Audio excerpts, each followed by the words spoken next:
आदाब नाजरीन, मैं हूं आपका मेज़बान अब्दुल वाजिद और आप देख रहे हैं तस्नीम टीवी।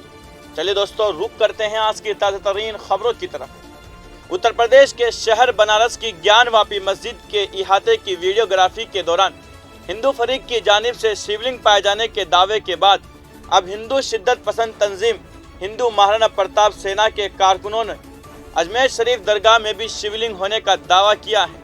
राजस्थान के हिंदू तंजीम महाराणा प्रताप सेना के कौमी सदर राज्यवर्धन सिंह परमार ने राजस्थान के वज़ीर आला अशोक गहलोत और मरकजी हुकूमत को खत लिखकर दावा किया है कि ख्वाजा गरीब नवाज रहमतुल्लाह अलैह की दरगाह के इहाते में शिवलिंग मौजूद है, लिहाजा हुकूमत को चाहिए कि उसकी तहकीकात कराए।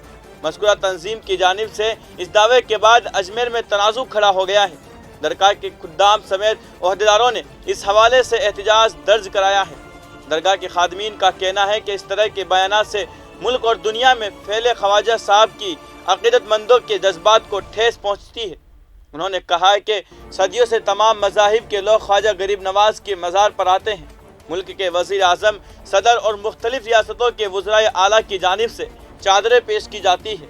ज्ञानवापी, ताज महल, कुतुब मीनार के बाद अब ख्वाजा गरीब नवाज रहमतुल्लाह अलैह की दरगाह के इहाते में हिंदू तंजीम की जानिब से हिंदू मंदिर की अलामत पर सवाल उठ रहे हैं। दिल्ली में महाराणा प्रताप सेना के सदर राज्यवर्धन सिंह परमार ने यह मामला उठाकर एक नए तनाज़ुर को हवा दी है।